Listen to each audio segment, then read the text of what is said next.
Great to see you all this morning on this beautiful Lord's Day morning. We appreciate you being here for this Bible study hour. We're continuing our study in the book of Ecclesiastes.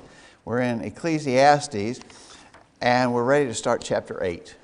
I want to thank Monty for filling in for me last week while I was gone. And he tells me we're ready to start in chapter 8 of Ecclesiastes. I don't want to wear you guys out because we've explained this repeatedly. But remember, you got to figure out where you are in the book, what mind frame that Solomon has in a given context. Book divided up typically into 4 sections, usually referred to as 4 sermons. We are in the 3rd sermon. We're in the last half of the 3rd sermon. So notice that would be the section of the sermon wherein he has God in perspective. So he's speaking from a more spiritual perspective. So each sermon has that element. First part, life without God. Second part, life with God in the perspective. So we're still in the last part of the 3rd sermon. We're in chapter 8, and Solomon has still got God in his view. All right? So let's just read the first verse here. Who is a wise man, and who knoweth the interpretation of a thing? A man's wisdom maketh his face to shine, and the boldness of his face shall be changed. I don't know. Actually, I think several things in this 8th chapter are a little more obscure, a little more difficult to understand. Let me read from the New American Standard Version here. Who is like the wise man, and who knows the interpretation of a matter? A man's wisdom illumines him and causes his stern face to beam. All right, so I think the idea of it is he's commending wisdom. So overall, his statement is a commendation or a recommendation to seek wisdom. But the idea of it, well, the King James says, it makes his face to shine. Maybe the idea of this is that wisdom sort of lights up a man's face, softens the hardness of his countenance. You ever had a situation, maybe you've done it yourself or you've certainly seen it in others, when they get something, we usually refer to it, I get it. When you recognize a truth, oh, yeah. And you almost see a change come over a person's face when that happens. And I believe I think he's just using that as an expression to recommend wisdom, seek wisdom. Wisdom's a good thing. Tom? So once you have wisdom or you really understand this object, your projects that confidence in it, and it gives encouragement to others. I've been in situations where you talk to a client and sometimes and they want something done and you sort of know, yeah, that might work, but you don't really feel confident when you're talking to them. And so they have an uneasy feeling. But when you go in there and you know what you're doing and you know that this will work and you can speak authoritative and correctly on it, it comes across a lot more, and they have a lot more confidence in your ability to do that. If you demonstrate wisdom, it changes their countenance too. Okay, I think that's right. You might. So this guy cut me off in traffic. I'm so upset. He cut me off in traffic, and then someone explained. Well, he was rushing his wife to the hospital. She was in hard labor. Oh, okay, I get it. That's not so bad. So in other words, when you come to an understanding of a matter, then it sort of takes the rough edges off, so to speak. Wait. Yeah, the Holy Christian Standard says a man's wisdom brightens his face, and the sternness of his face is changed. Yeah. So it just brightening. Yeah. When you get something, oh, okay, I get it. Yeah. Monty? I took it from that in some ways, and some of the commentaries I read was that it helps you have self-control. Yeah. And it talks about the sternness of your face has changed. So a lot of times when we answer a person, if we answer hard with a hard look on our face and sharp to them, even though we might say exactly the same words, but the manner in which we say it, the body language expression we give, can affect the outcome of the conversation. And So the person who's wise is going to control his countenance or the way his face is and the tone of his voice in order to achieve a better outcome. So you're saying a wise man presents himself, in other words, if I have to say, Monty, you're a low-down, no-good scoundrel. Well, wisdom would say, Monty, there's a few things I'd like to encourage you to change about your conduct.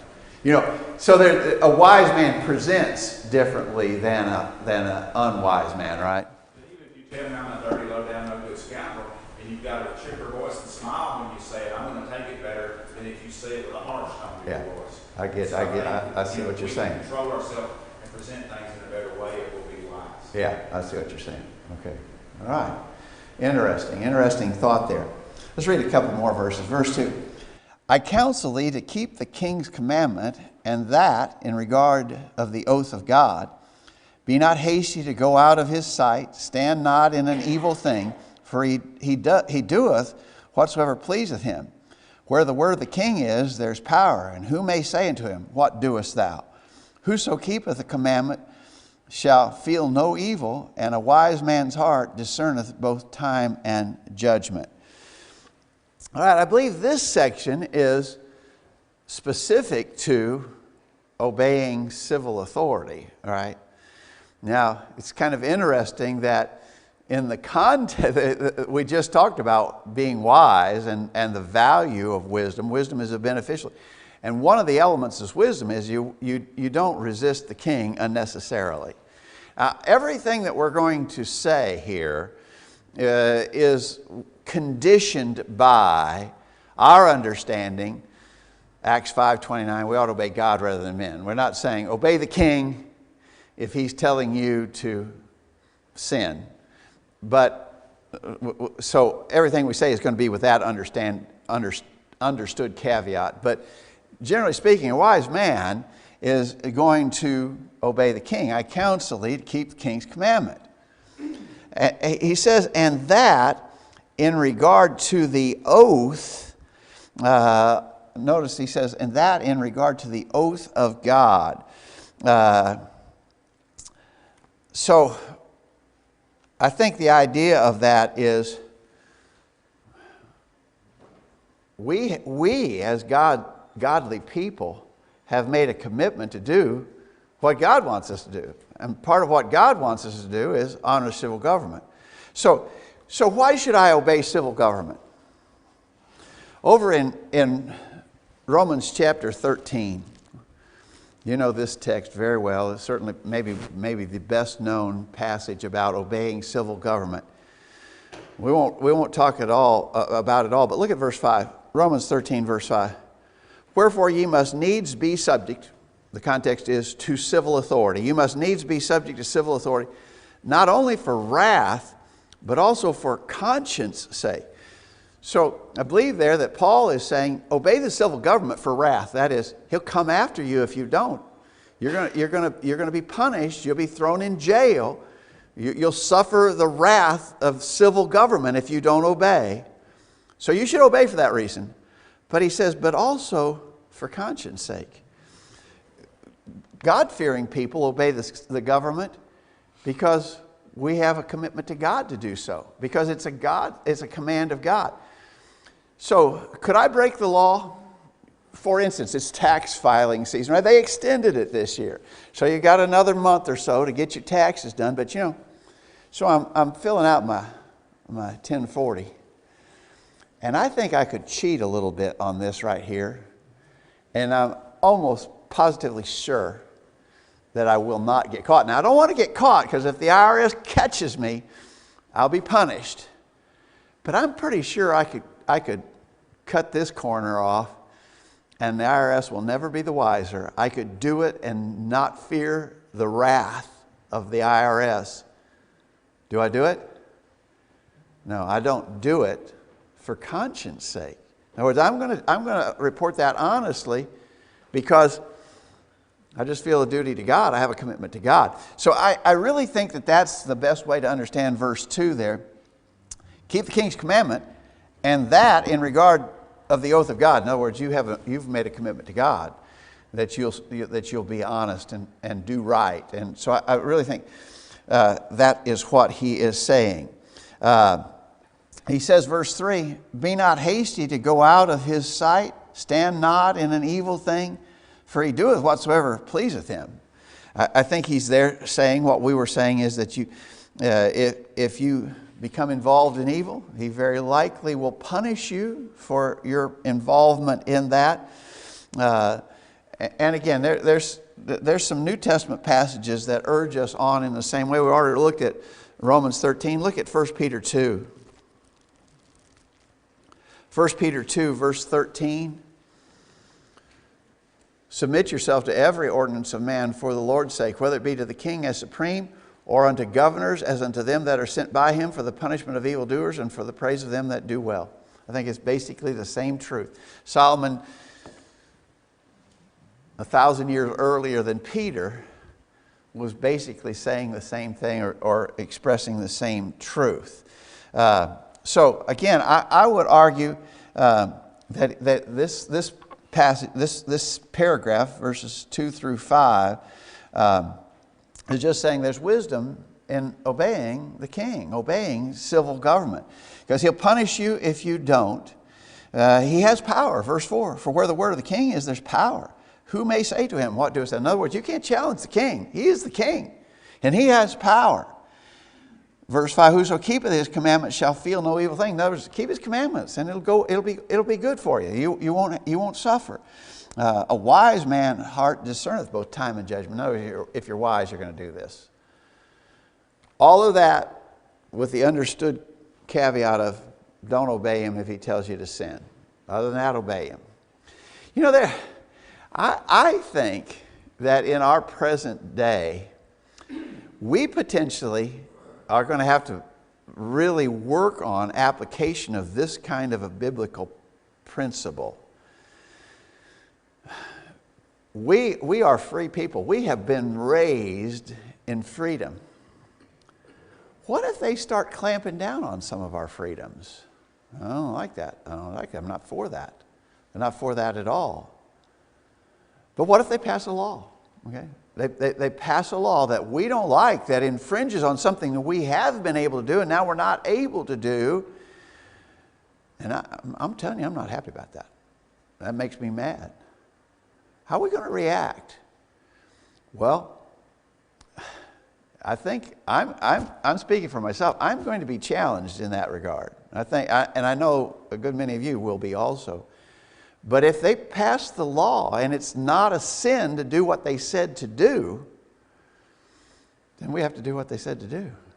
And that's going to be hard on us because, now, I don't think it's as hard on people in some other places of the world who've never experienced the kind of liberties and freedoms that we have been raised under. For us, it's going to be a challenge.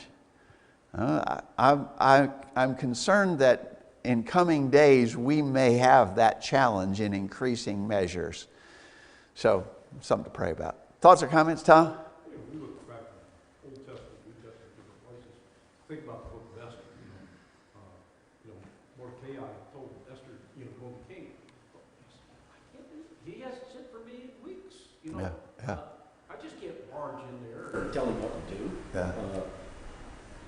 Even the queen knew she had limitations. And then you look at the supreme authority, with Abraham and, in the proposed destruction of Sodom and Gomorrah. He could have just, what in the world are you doing that for, God? He didn't do that. He approached it in a wisdom way. Well, what about if there was some righteous people? Something in there to do that. So you can come through and demand the king do something. He's not going to do it. But with wise counsel, he might be able to be persuaded. Yeah. Even Mordecai, and Esther, that when Haman, wanted to, build the gallows for Mordecai, Esther went in and talked about, well, isn't there someone that, did this, that you need to honor? The king went through his records. Oh, look, here was Mordecai that did this great thing. And here Haman was out building the gallows to have him killed. So you're saying use wisdom in dealing with authority. Exactly. Yeah, go ahead, Ryan. Well, I agree with that. And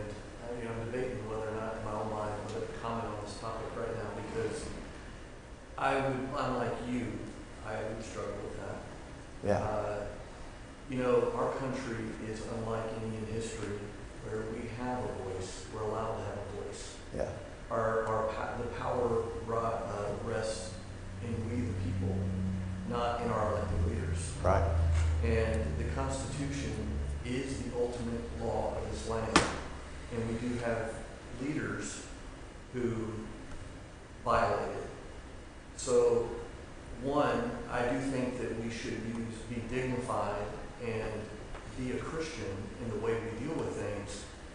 But I think that over the years, for example, abortion, I feel that we have been far too quiet Yeah. on this issue. And, it was made the law of the land in 1973, but it is the murder of a child. And so we haven't used our voice, Right. our legal voice, to object to it well enough, in my humble opinion. So whenever we start talking about taking away the Second Amendment, well, unlike many countries throughout the history of the world, have the citizens of a country have the right to own weapons. Not just pistols or hunting rifles, weapons. And so that right has progressively degenerated. It wasn't just hunting rifles. If you were to go back 200 years, Americans owned cannons and war machines and things like that. So I guess I come back around to I would have a real problem with this, especially being in a position where I may be called upon To enforce to it. lead men Yeah. in the field to enforce this. Yeah. I understand exactly what you're saying. You know that your politics and mine are very similar. But I think there is a distinction between abortion, okay, because it's a moral issue. That's a sin. Versus, let me give maybe an outrageous example. You have got to prove that your car gets over 50 miles per gallon, or else you are not allowed to license and drive it. Well, my car doesn't even get half that. What am I going to do? Well, I guess I'm going to have to start walking, because it's not. In other words, if they pass a crazy law like that, there'd be a lot of trouble. But I'm just saying, as Christians, I would be really challenged about that. But ultimately, it is obey the law, right? So, but I do think there's a difference between something like that and abortion. I mean, yeah. I agree. I was only bringing up Yeah. two topics Yeah. that are kind of current event. Yeah. All right. I agree. John? I think that, unfortunately, we as Christians, as well as us here in the U.S., are in that frog in a pot kind of scenario. Yeah. We've kind of been slowly percolating, allowing some of these things to occur and not fighting back, what you were saying earlier. Yeah. Not fighting back early enough. I really do think we need to be more outspoken on moral issues for sure. Absolutely. All right. I think that the wisdom of Solomon there presents a challenge for us. I think probably it's going to present an increasing challenge for us in regards to how we react to things that the civil government does. Dale. Very good. Kind of the same way you brought up the IRS a while ago, and that kind of made me think thing. I knew a guy years ago, and I'm not going to pay no taxes. I know this guy, he's been 8 years now, and he hasn't paid any taxes.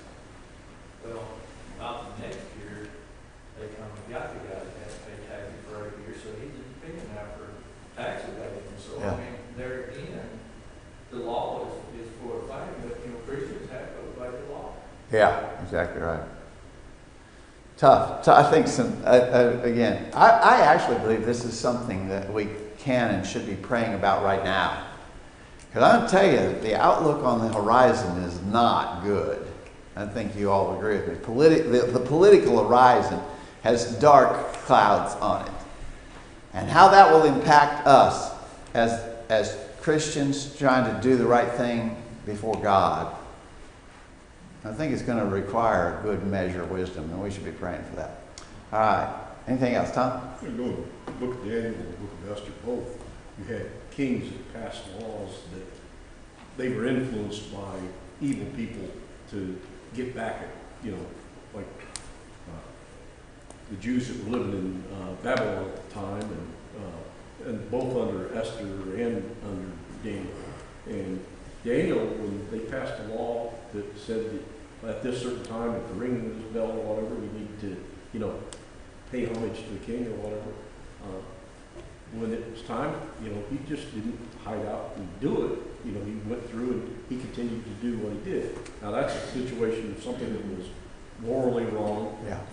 There's no question about, and that's going to be one of the areas we need wisdom. Is this a question of basic morals, or is this just a law of the king that doesn't, and I'm not sinning if I obey the law of the king? We got that. That'll be an area where we have to use wisdom to discern which side does this fall down on. Solomon's wisdom expressed here, though, is the right one. Do what the king says. He's got power. You can't resist him. Do what he says unless what he says is a sin. Tom? Also, in the book of Revelation, that whole book deals with a lot of that situation. The government and things was being oppressive and things, and basically the book of Revelation sort of, strive on, continue. God wins. Even though sometimes we suffer harm under it, we need that encouragement that God's on our side. In the ultimate, it's going to work out. Right, exactly right. All right, let's read a couple more verses. Verse 6. I'm in Ecclesiastes 8, verse 6.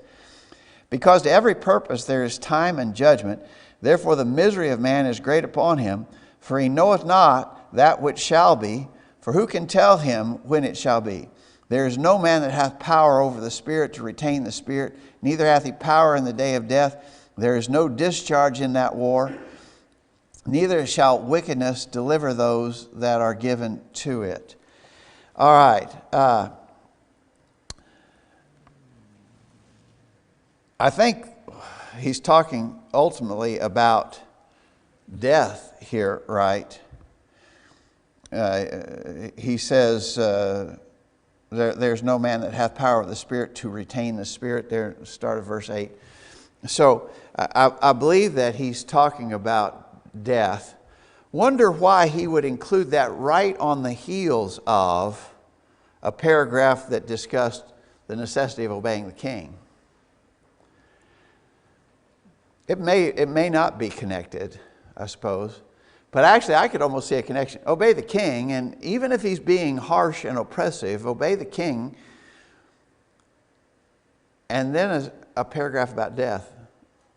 Death will be the ultimate equalizer, won't it? For us and the king and everybody else. So the king was a bad guy, and he was oppressive, and he laid out laws that really made it hard on us, even to just live daily life, just to have food, clothing, and shelter. The king was being so oppressive. Well, obey the king. It's all going to work out. The great equalizer will be death. It'll sort of settle the score, if you will.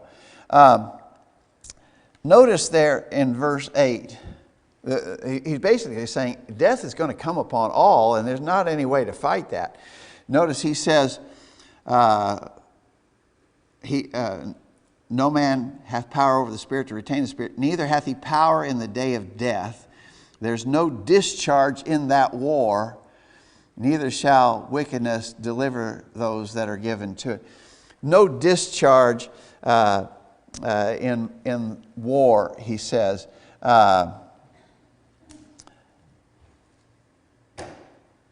You can't. Let me read another version here. I think maybe a little different insight on part of that is, this is the New International Version on that. He says, let's see, I do want to read 9. Okay. All this I saw as I applied my mind to everything done under the sun. There is a time when a man's a man lords it over others to his own hurt. Then too I saw the wicked buried, those who used to come and go from the... Wait a minute, am I reading the right... Oh, okay. I saw the wicked buried, those that used to come and go from the holy place and receive praise in the city where they did this. This too is meaningless. Well, I'm missing something. Oh, yeah. I guess I want to back up to verse 7 and 8. 8's what I wanted, and I wasn't seeing it here the way this is printed. No man has power over the wind to contain. That's what I wanted to get. More so than talking about the Spirit. You know, the word Spirit, as it's used there in the King James Version in verse 8, it means breath or air. And the New International Version actually translates it as the wind. No man has power over the wind to contain it. So no one has power over the day of his death. As no one is discharged in the time of war, so wickedness will not release those who practice it. So basically there, he's talking about a list of things that you don't have any control over. You don't have control over the wind. You don't have control over the time of your death. This is just a process that you're in it and you can't get out of it. I thought that expression, there's no discharge in the time of war. So the battle is engaged and a soldier comes to his commanding officer and says, I'd like a couple of days off. I'd like a couple of days of leave. And the commander's going to say, man, we're in the heat of the battle. Nobody's getting a leave now. Right? I think that's what it means there in verse 8. There's no discharge in the time of war. So, in other words, there's some things that you don't have control over. And so you just have to accept that reality and know that when all is said and done, the score will be completely settled. Everything will be equalized. Wade? Yeah, the Holy Christian Standard says there's no... Well, that's exactly that, isn't it? Yeah. So, again, the idea, he's speaking of death, and he says basically that, that's going to make the playing field all equal again, and it's really out of your control to that point. All right? But I do think that it is in that earlier context of obey the civil government. And then he talks about death, and it's all going to be settled out at that time. And the reality of it is it won't be that far off. It's not that far off. When that king, that oppressive king is going to die, and I'm going to die too. And then it'll all be made equal. All right. Tom? Think about the parallels with Christ. He was one that said, the wind, peace be still. He controlled when he died. Yeah, but he's different than us in that sense. He's different than us and things. And you think about with Gideon, here he's going up to fight the battle. He's got all these men that were with him. God says, not too much. Discharge them, send them home. Yeah. Not still too many. Discharge them, send them home. When God's involved, the principle stated there is not the same. But for us, this is talking about us as mortals. Yeah, exactly right. John? This whole concept is replete throughout the Bible. Be prepared.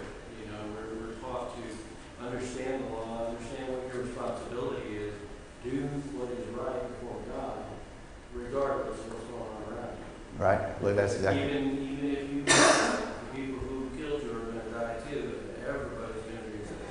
I think you're right. Exactly right. Jeff? We need to always remember that our great mighty King Jesus is in control of everything. Yeah. And he's going to win no matter what. So whatever these leaders do, it doesn't matter. We get tunnel vision and we see the immediate. Romans 8:31 says if God's for us, who can be against us? Yeah. We're going to win. You've heard people summarize the book of Revelation, written to Christians who are under severe oppression. And, I've always thought it's kind of neat the two-word summary of the book of Revelation is God wins. God wins. Yeah. Right? Anybody else? All right. Yes. So do you think this expression right here, and wickedness will not allow those who practice it to escape, do you think he's talking about maybe like addictions, or do you think he's just talking about because we enjoy being wicked? Right there in verse 8. Yeah. I think it's still in the view of death. Yeah. The wicked aren't going to escape that either. You're not going to escape it, and the wicked aren't going to escape it either. But I believe he's describing death. Some things, verse 8 there are some things that are just realities of our existence here. The reality of our existence is that you can't control the wind. You can't control the day of your death. You can't get discharged from this battle, and even the wicked are caught up in the same realities that others are. So here's a wicked guy, and he's extremely wealthy. By his wickedness, he has gained incredible wealth. Well, it's not going to keep him out of this reality of death, I think. Monty? I'm going to say something similar. Because in this context of this king, we was talking about even if a harsh ruler makes laws that aren't necessarily good for us, he might be a wicked ruler, but he's going to die too. Just because he's wicked and powerful doesn't mean he's going to be released from death. He's going to die too. He's going to meet his just judgment before God. Yeah. And we need to be content with understanding that no matter what happens, the wicked people are going to die and go to judgment. The righteous people are going to die and go to judgment, and God's going to take care of it all in the end. So that's not our problem to worry about. Our only problem is doing what's right so that we can be one of those righteous at that time. I believe you're right. Dale? Like my mom just said there at verse 8 in the New King James, it says, no one has power over the Spirit to retain the Spirit. No one has power in the day of death. But there is no release from that war, and the wicked will not deliver those who are guilty. So I think that's just about what mom just said. I think you're right. All right. As I said, I think chapter 8 here has a few verses that are more difficult than some other passages in the book of Ecclesiastes, but I think we've got the gist of it. Let's read verses 9 and 10. That's what I was mistakenly, I had myself confused there for a minute. A minute ago I was trying to read 9 and 10 when I meant to be reading 8. So verse 9, all this I have seen and applied my heart into every work that is done under the sun. There is a time wherein one man ruleth over another to his own hurt. And so I saw the wicked buried who had come and gone from the place of the holy, and they were forgotten in the city where they had so done. This also is vanity. All right. Again, I think the context flows here. We started out talking about obey the king. And then the paragraph we just discussed said, even if it's not fair, it's all going to be made equal in the end. And then this is still in the same context or tone. He's basically talking about tyranny, isn't he? He's talking about a tyrannical king. All this I have seen, applied my heart to every work that is done under it. There is a time wherein one man ruleth over another to his own hurt. This guy, he's a bad guy. But he's doing that. Ultimately, he's going to be hurt for what he did. That hurt will certainly come from God in eternity, if not sooner. He's ruled over. In other words, he has ruled over another to his own hurt. He uses and abuses his power. And so what happens? They die too. Verse 10, and so I saw the wicked buried who had come and gone from the place of the holy. Notice they had come and gone from the place of the holy. I believe that he's talking there about that this wicked ruler has been hypocritical in his practice. He says, I saw the wicked buried, those who used to come and go from the holy place and receive praise in the city where they did this. This too is meaningless. And so here's this oppressive king. But he makes a great pompous show of his religiosity. And so he comes and goes from the temple. He makes a big appearance of being a very devout person. But he's a wicked king. He's a tyrant. What's going to happen to them? Well, they're going to die too. And like everybody else, when they die, they will ultimately be forgotten in the very city where they did all of this, where they thought they were so great, where they oppressed people, but made a great hypocritical show of religious service They came and went from the holy place, but they're going to die and be forgotten too. Again, all of that in the general context. Obey the king, even if he's a bad guy. Death is going to equal it out for us all. John? You mentioned earlier we have such a narrow focus in our lives, on what's going on right now. But we forget that God is constantly reminding us to step back, have that bigger picture. That's it. Have that bigger picture. Understand that His plan is far greater than what we can see in our little Yeah. So if I have to deal with this, for 20 years, so I got to deal with this oppression for 20 years. That's nothing in the big picture. It's big in my immediate view, but in the big picture of things, any oppressive thing that the king can do to me is pretty minor in the big picture. That deserves prayer for wisdom too, to be able to see it that way. Monty? Paul referred to that as light affliction. Yeah. He said this light affliction we've been going through doesn't compare with the reward. And when we look at him, it was probably 40 or so years ago that went through his life. He was preaching and persecuted, was constantly. He was arrested, took to Rome, released, rearrested, wound up being executed for it. But he said, all this trouble I've been going through, and you think about the beatings, the shipwrecks, everything he went through, he said, it's nothing. Yeah. So we need to have that same attitude that he had. Yes, times may be tough for us right now. They may get worse. But it's nothing compared to the reward that will be faithful. Yeah, exactly right.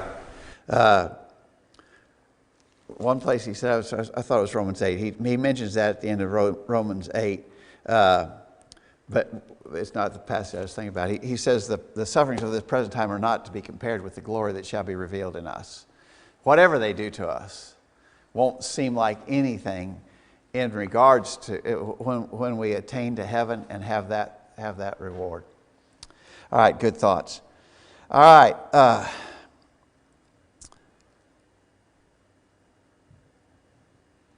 Verse 11, he says,